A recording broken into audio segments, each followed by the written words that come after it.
There's a theory that public schools aren't just taking pictures of students, they're feeding a much bigger system that nobody's talking about. I'll tell you the theory that says the internet died years ago and everything you ranted about crazy crackpot theories every single day and nobody took him seriously, but then after he died, it turned out he was right about everything. In the late 80s, Please, I don't have any time for any gossip now. Eh? Yes. Look at you. Do something with it. It's just money coming to me easily. Money coming in and needing me. Money coming in repeatedly. Money coming, it's just money coming. It's just money coming to me frequently. Money coming in to be with me. Money coming in secretly. Money coming, it's just money coming. It's just money coming to me always. Money coming in all day. Money coming in all pay. Money coming, it's just money coming. It's just money coming to me frequently. Money coming in to be with me. Money coming in secretly. Money coming, it's just money coming. It's just money coming to me easily. Money coming in and needing me. Money coming in repeatedly. Did you know that all the world's internet cords are in the ocean? In the ocean. There's a lot of things that shocked me. This absolutely shocked me. I am flabbergasted. There's enough cords in the ocean, read, to wrap around Earth 22 times. 22. They try to put these cords as deep in the ocean as possible, the deepest one being from North Korea, going down 24,000 miles. I don't know about you. I've always thought this is where the internet came from. I would even understand possibly from here, but never did I think this is where our internet came from. And this is where it stays. It kind of makes me think about this. And the story that broke not too long ago about a certain species being in the ocean. All to hide the fact that we are not alone in the cosmos. About alien cities and civilizations in the depths of the sea. Hey y'all, welcome back to All Things Jenny. I'm Jenny and welcome back to another episode of crazy, unbelievable stories found on the internet. Actually, those stories were submitted to me from TikTok. They've been sitting here for a while, so I've decided to react to them now. Let's get into the first story about where internet come from. This whole time I thought internet came from, the big satellites or whatever, but apparently they don't come from that at all. They came from somewhere totally different that you probably wouldn't even believe. Let's get into it, and y'all let me know if you thought that they came from satellites or they came from what you're about to find out. Let's get into this video. Religious or not, this story is crazy. Engineers can't explain it, architects can't explain it, but this staircase in New Mexico, it might just be a miracle. This chapel has a staircase that should not exist. It has no nails, no center support, and no builder on record. Some say it was made by a saint. Some say it was made by Jesus. Okay, this is one of the weirdest stories I've ever heard. So the nuns built this chapel in the late 1800s. Now, they finished construction, but then they ran into a problem. There was no way to reach the choir loft, which was like 22 feet above. And there was also no room for an actual staircase. Now they were desperate and they prayed for a miracle. And then a man appeared and he built a staircase that defies physics. And then he vanished. This group of nuns prayed for 9 days straight to Saint Joseph, the patron saint of carpenters. Then on the 10th day, a man showed up with a toolbox and a donkey, and he offered to help. Mind you, he was alone, so he worked alone. And again, he just had a toolbox, so no fancy equipment. It wasn't like a time traveler. Just had these like wooden pegs. And when he finished, the result was like nothing anyone had ever seen. A beautiful spiral staircase with 2 full 360-degree turns. No center pole, like no visible support holding it up. And then he vanished. He didn't even want payment. He just vanished. And the weirdest part, they couldn't remember his name. Couldn't remember if they had even asked. No one knows who he was or how the staircase is still standing. Some think it was some unknown craftsman. Others think it was Saint Joseph himself. So what do you think? Was it a miracle? Or something we just haven't figured out yet? I guess like the pyramids or something? I know there's a lot of like conspiracy theories about the pyramids and how they were built. So could it have been something like that? And this isn't even the only church with a mystery like this. Do you believe in miracles? Like just me asking, do you believe in miracles? Anyway, the staircase still stands in Loretto Chapel and tourists visit every year. Some for the story, some for the mystery, some to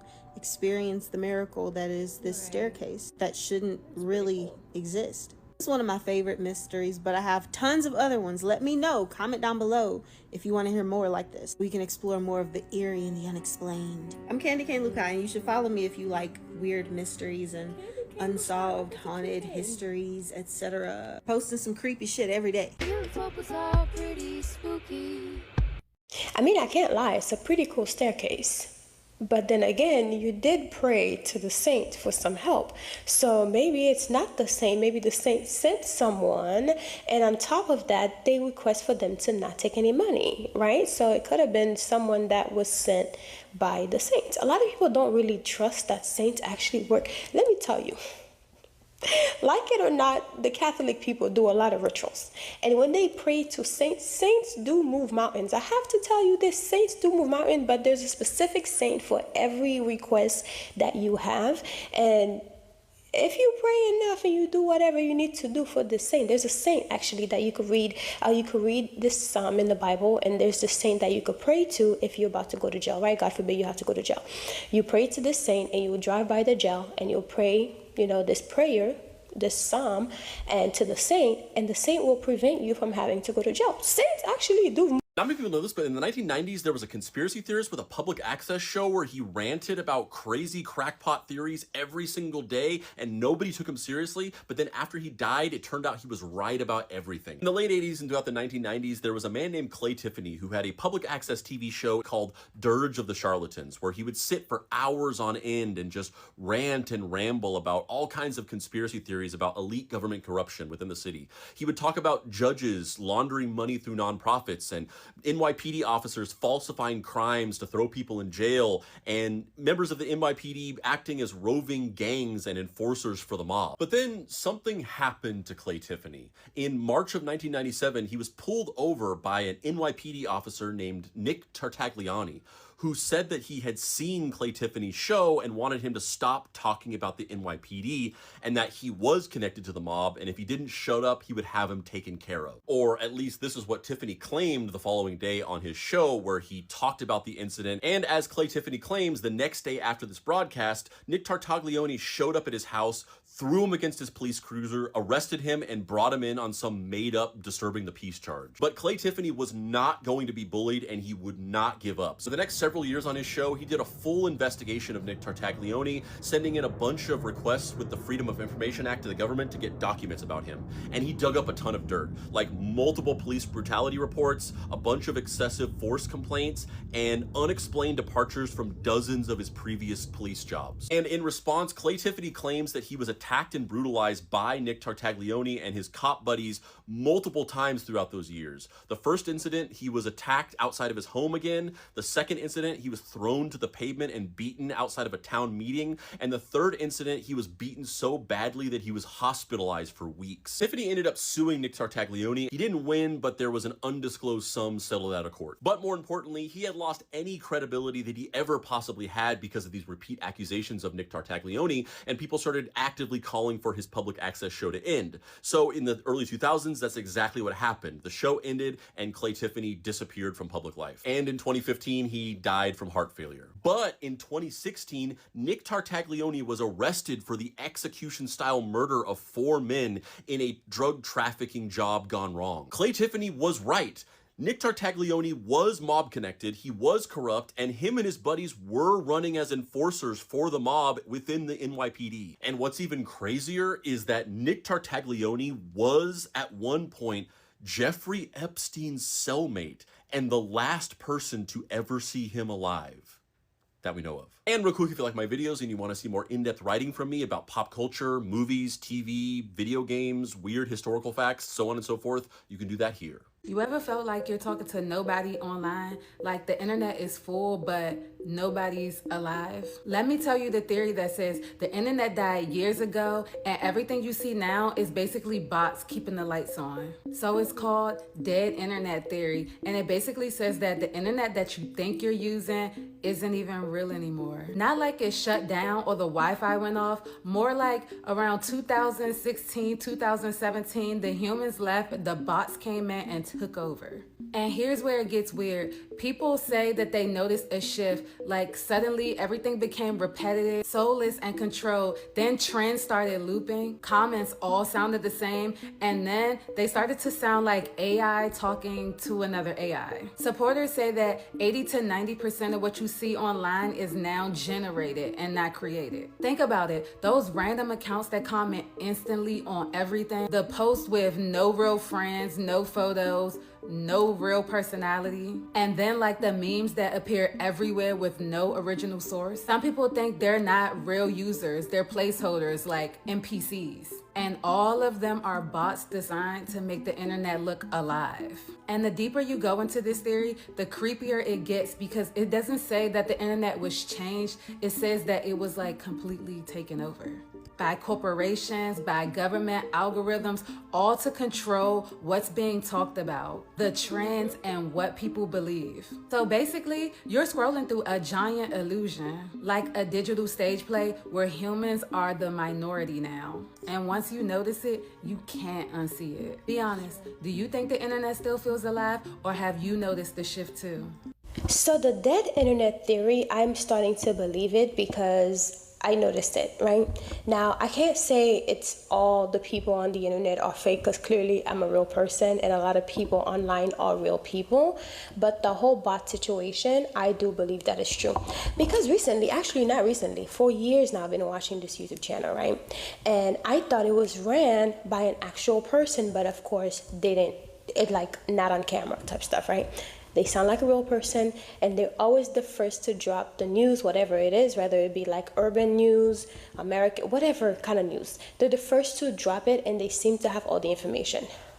I've been watching that channel for almost 5-6 years, only to find out this channel is ran by a bot farm. So they basically have a farm where they run different channels, and this channels are like sitting at 3 million subscribers. 3 million subscribers. Imagine. So basically, there's somebody somewhere in India making millions of dollars off of a bot channel. And you can tell because the people on the comment section usually are just saying a bunch of random things. So the subscribers are probably bots too. But a lot of people on social media, a lot of accounts, especially now with the whole AI situation going on, a lot of accounts are not real people. They're simply bots, right? But granted though, they might not be millionaires even though they have 3 million subscribers, because based on your location you get paid less and or more depending on the location. As a YouTuber, I know that because you play around with the stuff and you know that the ads pay you less based on where you are. But this is a real thing. Like, they literally have bots all over the internet, and a lot of your big YouTube channels could be run by bots, and or a lot of their subscribers could be bots. You never know, right? Because you could kind of tell based on the comments, it's not matching what. There's a theory that public schools aren't just taking pictures of students, they're feeding a much bigger system that nobody's talking about. Every single year, schools bring in these random third-party companies to take high-definition photos of millions of kids. And when you really stop to think about it, it's kind of strange. Most parents don't question it. We sign a form, send our kid in a clean shirt, and never think twice. But if you actually look into who owns some of these companies, that's where people online start freaking out. Because when you follow the money, you don't end up at a small photography studio, you end up at a massive data firm, corporations with investments in facial recognition, AI training, and digital identity systems. And suddenly parents online are like, why does a data company want a perfectly lit, perfectly framed, high-resolution photo of my 7-year-old? Here's where the theory gets unsettling. These companies don't just take the photo, they store it, they process it, some even claim legal ownership of every image they capture. And when parents ask,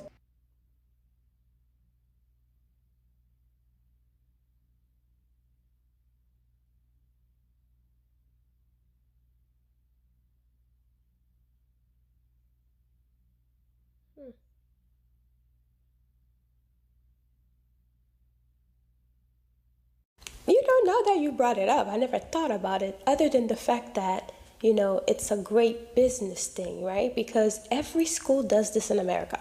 I always thought it was weird at first. Like, why are they taking a picture? Why is it important? But then you can buy the yearbook. They make it sound all fluffy and cute. Oh, you could buy the yearbook, and at the end of the year, you go around and have everyone sign your book. Even though these people, you probably never see them again.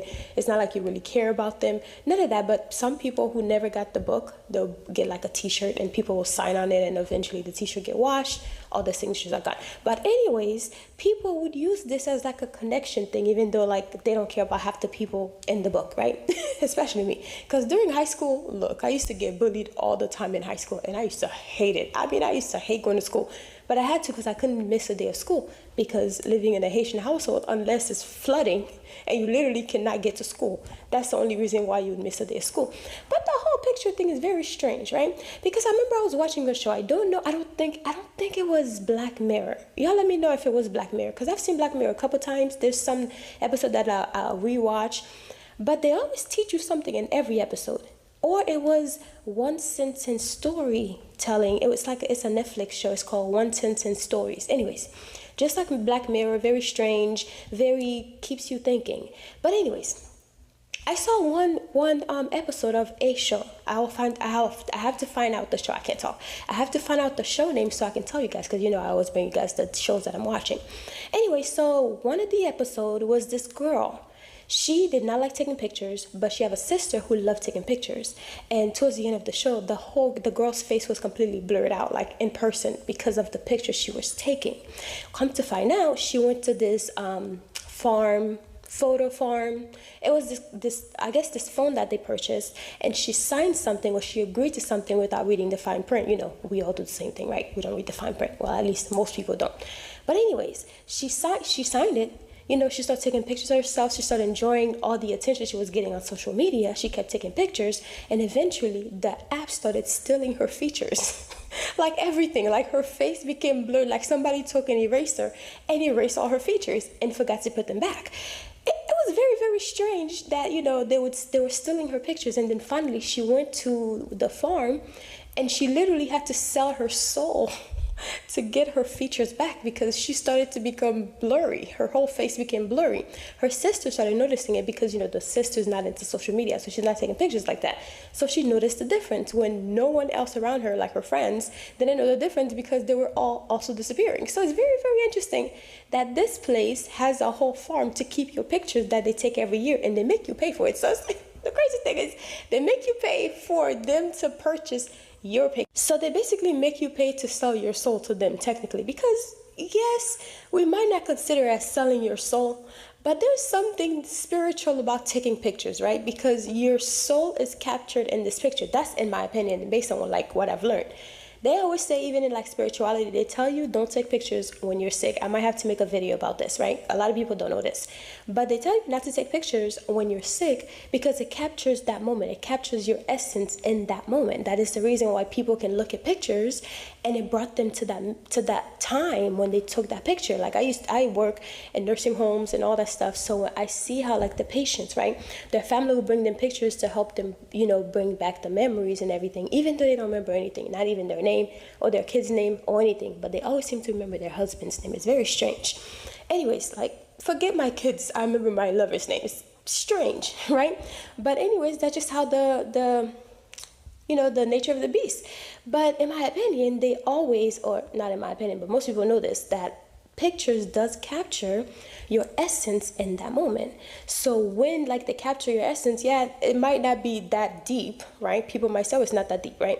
But there's a reason why they're taking the pictures, to remember your features. What are they doing with those pictures? And the fact that you can't even take it, because now they legally own those pictures. They make you pay for them to legally own your pictures that they will never be able to give back to you at all.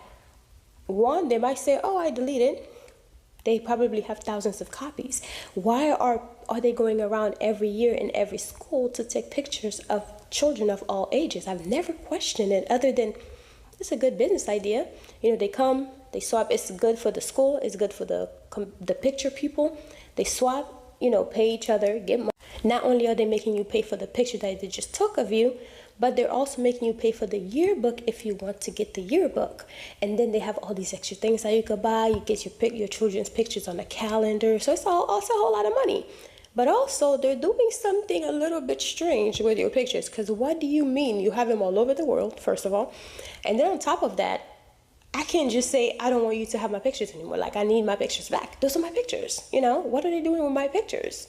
Anyways, I'm getting too much into this. Maybe it is just not that deep. But I always thought of things like on a different level. Like, you know, maybe it's a Scorpio in me. Like, I always go deeper. Like, what is this? Why? There's something there. Anyways,